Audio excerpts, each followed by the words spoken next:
This podcast is brought to you by theinfluencealliance.com.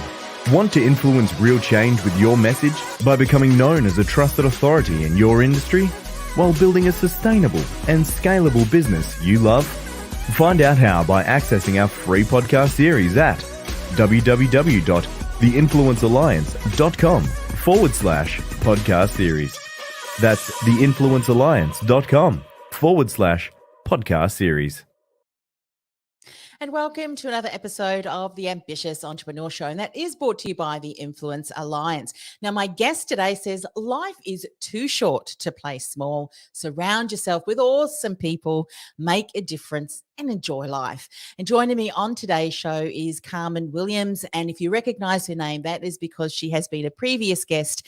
And we thought we need to get her back on the show to talk about the topic she's going to talk about, because so many more businesses now are recognizing the power of leveraging a team from around the world. And that's an area that her and her business specializes in.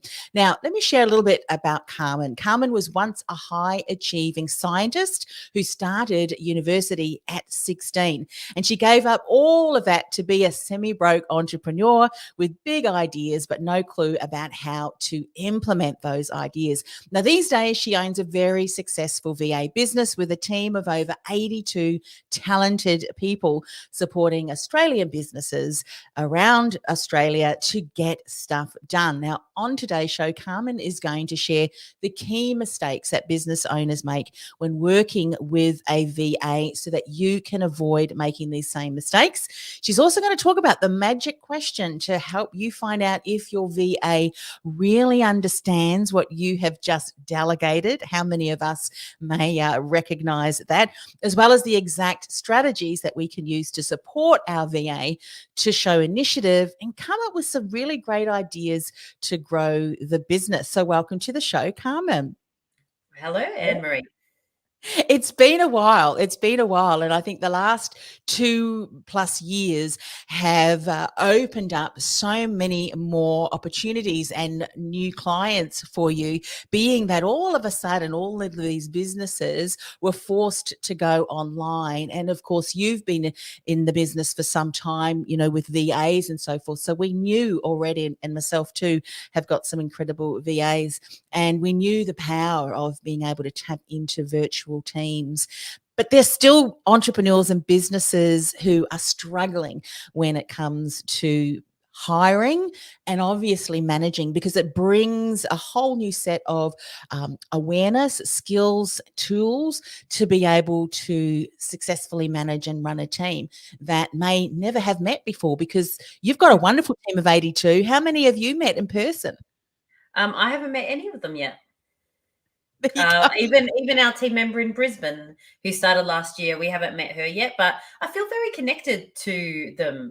There's ways which you can develop that connection, even though you haven't met someone. I mean, you and I haven't met for many, many years, and I still feel connected to you.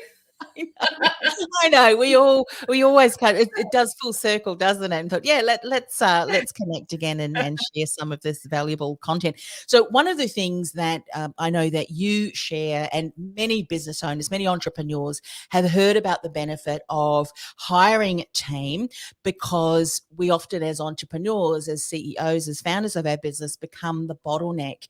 But often what can happen is we end up creating even more chaos in our business because we don't have the right things in place to best support, to onboard, and obviously continue the relationship. And that makes it difficult. So I want you to share the key mistake, and you may have a number that you want to be sharing today so that we are aware of that, to plug up those bottlenecks so that when we do onboard a team member, it's going to be the best experience for both. So what's this key mistake? Yeah, so I think it starts with the scoping. So often I speak to business owners who have fantasized about supporting their business for a long time, and they come to me with this massive list of all these things they want support in, which is good and well. But really needs to happen is to scope the role well. So you wouldn't hire someone in Australia that is a unicorn and can do everything magically in your business. Like, we know those people don't exist. And so also when you're hiring a virtual assistant, ours are based in the Philippines, you also need to think about the skill set you need, and how are you going to mold that role to suit one person's skill set. Most business owners, when they come to me wanting their first virtual assistant, they sometimes want this creative genius, but what they actually need is a detailed, orientated, consistent person. Because if they're anything like me, I am not those things, but I get value from getting support from those sort of people in my team. Yeah, that makes so much sense. And let me share a benefit of getting key people in key roles, which may very well result, and the best way from what I'm hearing is to have key people in key teams that will result in you spreading the workload. Now, years ago, when I was not so much working with entrepreneurs and coaches and consultants, but in the career industry with executives and professionals, I hired a VA, and she's not a unicorn, but the specific tasks that I had her do use similar skill sets.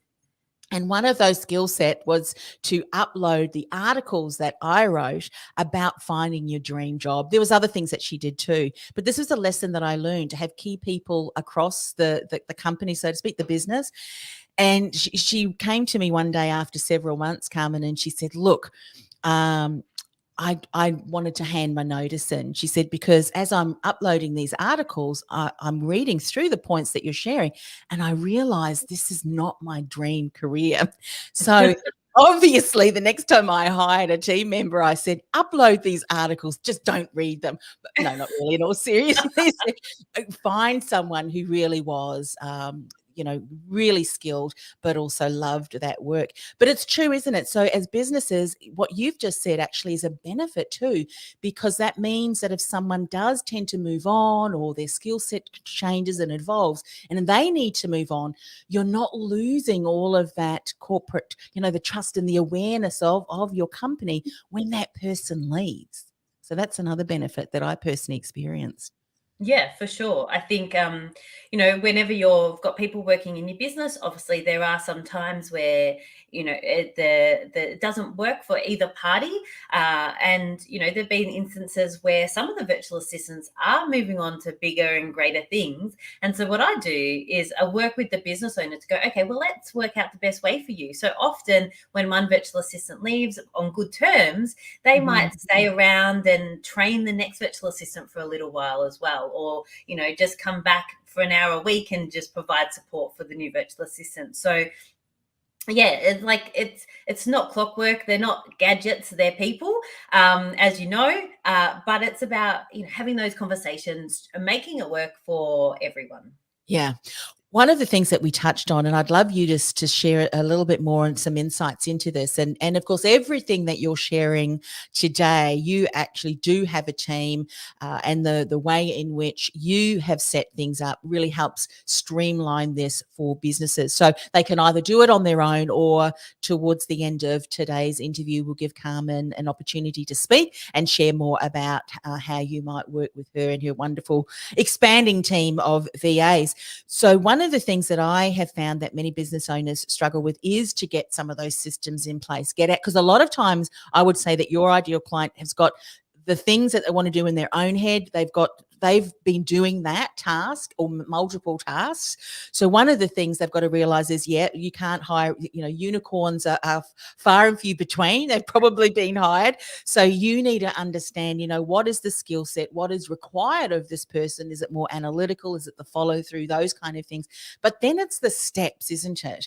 And there's nothing worse than, even in employees and corporate, being hired for something and then not having like documents or processes that they can follow to find out, step by step on how to do something.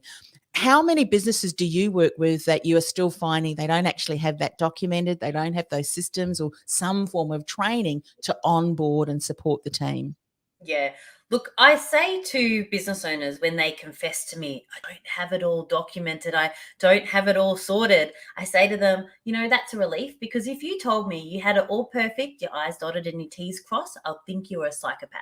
Because business is messy, small business is messy. Let's just say it. We've got 200 processes within our business, and we've got hundreds and hundreds to go. So our business is not perfect either in terms of processes, but there's things you can do to get your virtual assistant up and running. So for example, one of my favorite things to do is when your virtual assistant starts, out of the list of 100 things you want them to do, identify one or two.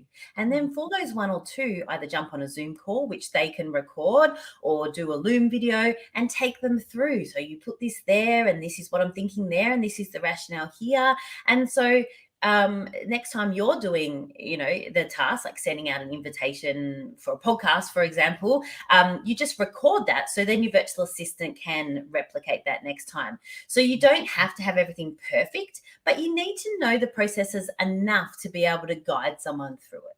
Yeah, absolutely. One of the things that I have done is slowly starting to add, if I do something and it's a repeatable task, I say, right, now I'm going to record it, now I'm going to document it. And if it then is added to, I'll just give my VA, I said, you can go and change that because you're doing it, and then the exact steps. So it's looking at, well, what ways can we empower our team to be able to continue streamlining that, which is, so important. And by the way, if people are watching and listening, we've got Winner Rosales here saying, love the topic. If any of you have a question and you would like to ask Carmen, now is the opportunity. There is no such thing as a stupid question. I guess something that you're talking about, Carmen, one of the things that may stop a business owner from coming to getting support from yourself or finding VA is because they're a little bit embarrassed about the fact that they don't have the systems and support. But you know what? It's almost like, you've got services, wonderful people, I'm sure too, the personal branding, the clothing, and they help organize your cupboard of clothing. And it's like, I need to clean that out first. But that's the whole point of hiring someone such as yourself in your organization. Share a little bit more about what is going to help you facilitate and find the best team member for an entrepreneur, a business who is looking for support. What can we do in preparation to help you and your company? Yeah, so I think for the business owner, it's around just brainstorming all the things that you could get support in. And we've got free resources on our website to help people do that. And so then when they speak with me, I just sort of suck it out of their head, create a framework. And I'm really pragmatic, so I won't promise all the world. Like I manage expectations often. That's what I'm doing around what is possible. And so it's just exploring, being open to what's possible. And I say to the clients, because how you said, like, some people might be a bit embarrassed about like the state of where things at. Like, I don't expect people to be perfect. Like, I don't need our business owners or our virtual assistants to be perfect, but I just need them to be open to improving, to doing the work, to having conversations, to tweaking how things happen to get the results. And so that's where our team steps in. We provide advice. Perhaps if you structured your task that you want your virtual assistant to do like this, it might be more clear for them, for example.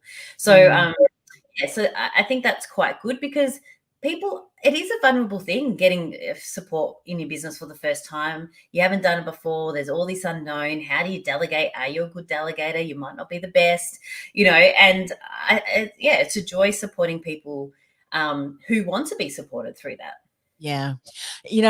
Some of the things that I've learned along the way, and this is really interesting too, that, we may have a certain work style that we work on, and because we don't see our team members, there's certain things that we may not necessarily do. For instance, if you meet someone in a corridor or someone walks in, you go, hi, how are you, good morning, or whatever, that kind of thing. Whereas communication styles online is, can you do this and this and this and this? So for me, a reminder is, good morning, how are you? And I do that so much more intentionally now. And I'm sharing this because something that you said, remember, this is a human on the other side of things, and it would be the other side of, your documentation, the tools that you use to communicate. show the same level of respect that you would if they were an in-person team member, because I'm sure that you would see someone's look on the face if you just walked through them, didn't say hello and say, where are those notes that that you did, that kind of thing. And it's so important, isn't it, to build that relationship. So I want to then segue into the next question, because this really does talk to the communications, is what's the magic question that we can then help to find out whether the VA really understands what we've just delegated. Because sometimes the person on the other end may not necessarily feel comfortable if the way that we've communicated isn't one that it's open to say if there's something that is not unclear. And often it is. The buck stops with us as the leader in how our team is responding. What is a question that we can ask to make sure that they're on board and they know exactly what it is that we want them to do? Yeah, so you're spot on. The relationship underpins everything, and it is so important. And one of the things you can do in the relationship to build that relationship is to have face-to-face discussions. Texting on Slack or whatever program you use, it just gets a bit old, and you have to have the face-to-face discussion. Anne-Marie, I'm sure you won't mind me sharing, but before this went live, I was sharing with Anne-Marie, about my son yesterday and a concert and all these things. And just that 2-minute of small talk with your team can just build that connection. So I really encourage you to do those things. Now, when you're delegating to your team, there's two ways to delegate. One is you can delegate over a face-to-face conversation, and sometimes you can delegate via text. Now, I do both, but at the start, I really encourage you to delegate face-to-face because it really supports to build that relationship. So if I'm delegating to Anne-Marie and I've just spoken for 5 minutes and shared my screen and everything, and hopefully she's asked to record it so she can see it later, whatever. And then I turn to Anne-Marie and I say, so from what I've just shared, what do you understand are the first steps? And so then instead of just going, Anne-Marie, tell me if you don't understand, and then Anne-Marie shaking in her boots going, I don't understand a word she said. Yeah, right from the beginning, actually. I can say, from what I've shared, what did you understand as the next steps? Now, saying that, there are some people like me, I can think on my toes, and I'm guessing Anne-Marie's a think on her toes sort of person as well. But there are some people in Australia and the Philippines who are not like that. Yeah. So for those sort of people, you delegate and go, great. So do you have any questions for me now, Anne-Marie? No. Okay, cool. Let's touch base for 5 minutes tomorrow just to talk about the next steps. So you can bring to me what you think the next steps are. So it's instead of just going, Anne-Marie, tell me if you don't understand, and just putting all the onus on her, it's about facilitating it, creating some more structure around that. Now, I don't need to do that every single time with my team now, because I can delegate and I know that they feel comfortable going, Carmen, you made no sense. Let's jump on a Zoom call and let me ask you some questions. But when you're building that relationship, you really do need to facilitate the opportunity for that person to be able to share with you what they understood. Yeah, such a great point. Something else that I have seen happen in the workplace that really, if that continues, it inhibits the ability for the team to feel fulfilled and motivated, and it can be quite frustrating. And one of those things, and I can see it often happening in the virtual space too, and it's a reminder as leaders of business, particularly the people who have come up, because let's face it, a lot of times we love entrepreneurship because of the ability to create a project and then go with it. One of the areas that we struggle with is the follow through, which is why we need a strong team of wonderful VAs who are our team members who will do the follow through with us or for us. So one of the frustrating things is when we as leaders in our business, we change the way we do things all of the time, if that makes sense. So there's nothing worse. I remember when I was working in the paid workforce, our floor lady came in one time and under her breath said, if that CEO comes to the door, tackle him, because every time he comes out, oh, we're going to change this. They had to completely change all of the, the machinery and everything. So share a little bit about some of the things that you've seen that completely will derail the relationship and the performance, the productivity of our team members, just so that we can be aware of that And then you're setting yourself up for any potential clients that comes your way to say, this is not the way that we operate. So what are some things that you see can derail a VA Yeah. and a leader relationship? So I really think people get a bit scared because the virtual assistant's from the Philippines. And what about the culture? It's different to here and whatever. And yeah, sure, there are differences, but the variation within a culture is, I think, larger than the variation between cultures. So I just want people to see the other person as a person. What motivates them? What's their love language? How are you going to show affection? So I've got team members. I just know that me saying a nice thing in private to them will just leave them bouncing for the whole week. I've got other team members, who would prefer that in public, or I've got other ones that like a bit more guidance, and other ones who just like to be let loose and come back. And so it's about, what are the needs for my business, but how can I support these people? I've got other team members that love to learn. And so if they're just learning something new, they're excited. So, I think if you don't look at the other person and just think of your needs and not explore how to motivate, how to engage this person, I think that could be problematic. Yeah. How would you go about doing that? Like you talked about love languages, and we have done I had a guest on the show that talked about love languages through the lens of gifts, rewards for team and so forth. How, or what are the things that you do to find out, the Yeah. different love So languages? you never know for sure, and everyone's got a bit of everything in them, I think. And even me, I'm not really a gift person, but if someone gives me a gift, I see it for what it is. They're trying to show me some love. So I think even if you get it wrong, it's not a problem. Yeah. So things that we've done, we've organised for bubble tea to be delivered to our team, just a surprise. They had this delivery person knock on their door, bubble tea for Joe, and they're like, "Oh, what?" Anyway, and some of them almost sent it back, but anyway, we saved it. So then the team just put photos of them drinking bubble tea. So it can be small.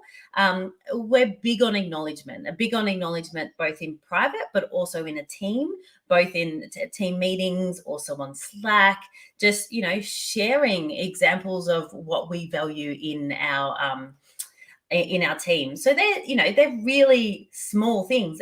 Obviously, we've got clients and you can buy cakes and balloons and teddy bears and all sorts of stuff. But sometimes just a small thing can be really impactful. You said, acknowledge them at the start of the day, acknowledge them at the end of the day can be really valuable too. And if you've got a large team already, it might not be you doing this. It might be your existing team loving the rest of your team too. So yeah, that's something to think about. Yeah, so important. We've got some great comments coming in. I have a feeling they may be also part of the team, of your team. Janelle says, proud to be part of Global Teams. Mangalinson said, insightful interview. And Christina says, agree, client VA relationships will work through good communications. And I share that because Carmen walks her talk and her team is there, and they would not be saying that if it weren't true, which is important. And what this really goes down to is, and it just should be something that as business owners, founders, we should know, just be nice. Show compassion, be a nice person. That person on the other end of the Slack channel or a Zoom is someone who really can support your team. Treat them, with respect that you would require, that you would expect for yourself too. Let's talk about some of these strategies that we can use to support VAs to show initiative and come up with really great ideas to grow the business. Here's why I love this, is that we may not be able to see different ways of doing things because we've always done things the same way. And if it's something that is inhibiting productivity, and they may have a tool that can, really enhance our efficiency and so forth, we want to create an environment where they feel comfortable and confident in stepping forward and saying, hey, and then bringing that to our attention. So what are some things that you've done that works really well? Yeah. So initiative, it's a thing that all business owners ask for. It's a thing that I value as well. And it is both nature and nurture. So obviously when you're recruiting, you hire people that do want to share their ideas.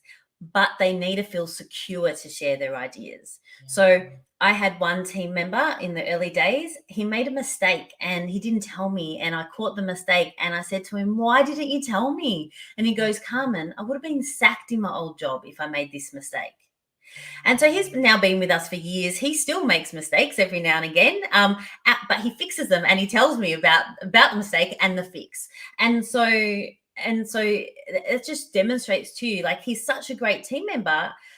He supports me in so many ways. But in the early days, he wasn't like even telling me his mistakes, let alone telling me ideas. So getting that foundation, that relationship is the really important thing. Then there's all these specific things that you can do. So you can say to your team member, so what I would love to do is meet with you next week, and I'd love for you to bring 3 ideas on how we can improve my LinkedIn feed. Mm-hmm. So to be specific, instead of just saying, "Hey, if you have any ideas on how to improve my LinkedIn, just let me know." No, I'd love for you to bring 3 ideas. Yeah, nice. So you can be really specific in asking it. Over time, you don't need to. Janelle, who just posted before, she just gave me an idea for my LinkedIn before I hopped on here.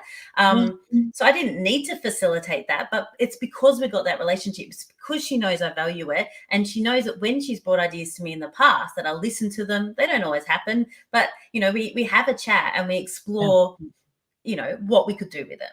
Yeah. So let me ask you this then. I mean, what you've just shared is really valuable. And, we as business owners can create an environment that really encourages that. So it may be encouraging in the moment, you see a better way of doing something. I may share something, but if you see a better way, because, they may have been doing this quite frequently over the months and years, share that with me. But then also creating an environment where you're always looking at, or maybe once a week or once a month, once a quarter, hey, let's get together as a team and bring forward 3 ideas, each in your specific area of where you're overseeing for my team, so that we can continuously look at advancing and improving, bringing in new technologies. Is that something that you do, or is there other ways that you have implemented?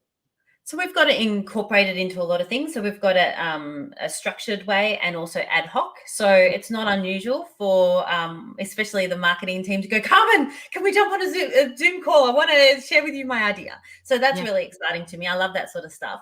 But then we've also got structure. So at the moment we've got we separated the team into 2, and we've said, "Hey, you're responsible for coming up and implementing ideas on how to improve the VA experience, how to improve the client experience." So they're the 2 teams. They're completely leading the whole thing. They're coming up with ideas that I wouldn't have even thought of, and they're implementing them. Some of them are working, some of them aren't working.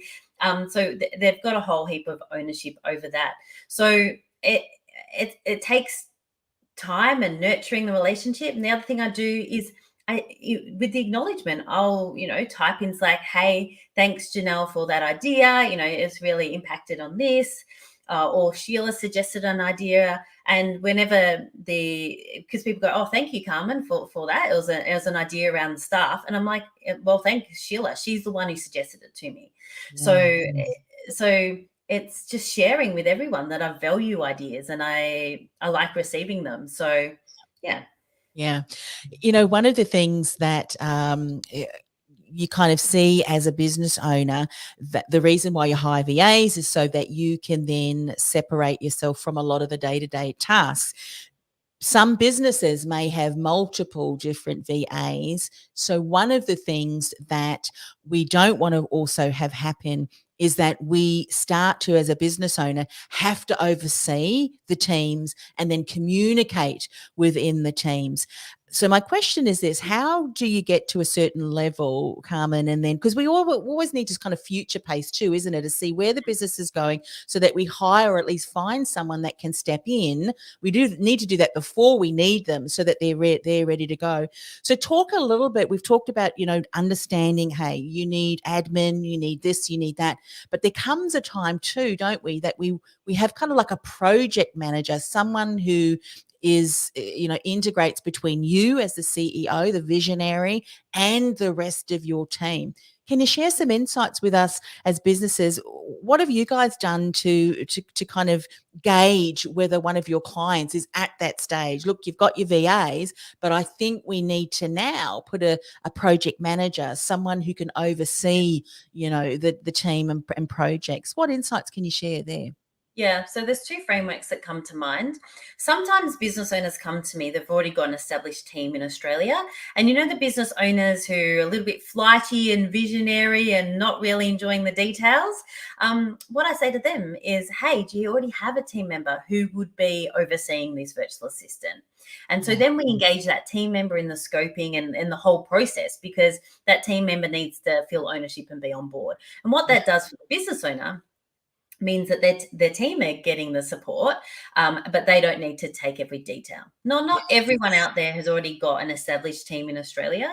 So, what you do in that case is you grow your virtual assistant team 2 or 3, and then in amongst the 3 virtual assistants, you'd see one that has shown a bit of leadership potential, and then it's about nurturing them to grow and supporting them in the role. And so then they can oversee some of the other virtual assistants, or even support you in onboarding new virtual assistants. Yeah. So we've done that in our team. We've got 4 managers, and they lead teams. And so it's primarily the managers I interact with. But saying that, I can interact with any team member. But, if we're making big decisions or strategic decisions or resourcing decisions, it's through the managers. And I have formal meetings with all the managers each week. Yeah. Oh, that's good, because that means, because if you think that you've got 5 or 6 different VAs working under that manager. Imagine if you wanted to have a meeting with all your managers, the department heads, so to speak. If you had everybody that was there, that was a lot of different team members who may not necessarily. This is one of the things, isn't it?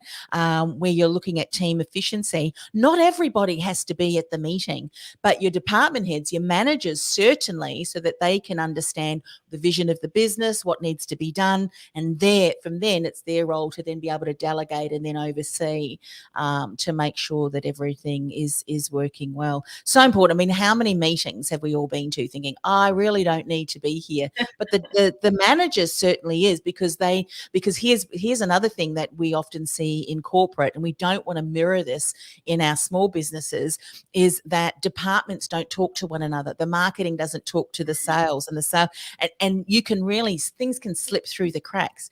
But if the managers are kind of working together and so that they're not all individual silos, so to speak, what you've just described is a way to really make sure that each individual team is still functioning together, isn't it? Yeah, for sure. And so we've, as businesses grow and change, the governance structure often needs to change, and quite rapidly in a fast-growing business. So that's what we've experienced. And just this week, we're supporting a client who's got 2 virtual assistants with us to change the governance structure around the virtual assistant. So it's a continuous thing, and I find it quite rewarding to support our clients with that. Yeah. And as you continue to build up team members, they can help you create a space or the environment in which you can then onboard. What I ended up doing, I have someone who I've worked with for years who edits our podcasts. Now, I knew that there was a time where we would eventually need to scale, get more people on. So I said to him, can you please video yourself and exactly what you do? Here are the headings, so for each. And so he did. So we've got training there now. So when we're onboarding, I don't have to go and train, in the areas that we do. That's the kind of thing that, as you said, when you get clear and you start to build and grow, your team members can support you in creating. Yeah. I mean, my confession is, Anne-Marie, I don't know how to do at least half the things in my business. Yeah.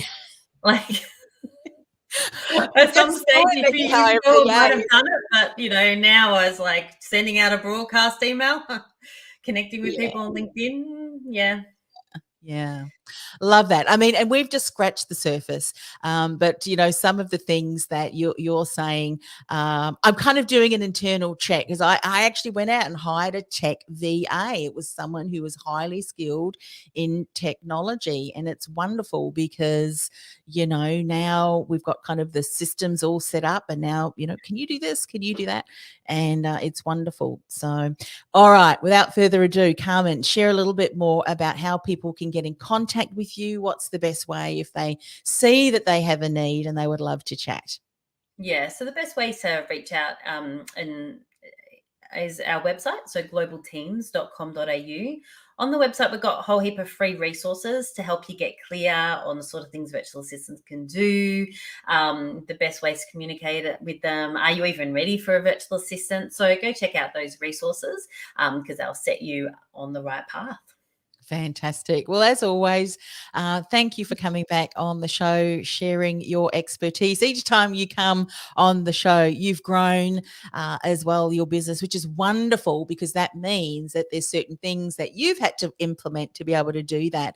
And, we can benefit from tapping into the insights and things that you've learned along the way too. And, of course, know that we don't have to start from scratch. If you recognize that you need support, Carmen and her team certainly have got the structure in place to be able to support you with any need that you have. And I'm sure if there is something that you recognise a need, you've got a full team and ability to be able to find someone who can support in that particular specialised area too. So thank you once again for coming on the show. It was such a pleasure. Thanks for having me on. This podcast is brought to you by theinfluencealliance.com. Want to influence real change with your message by becoming known as a trusted authority in your industry while building a sustainable and scalable business you love? Find out how by accessing our free podcast series at www.theinfluencealliance.com/podcast series. That's theinfluencealliance.com.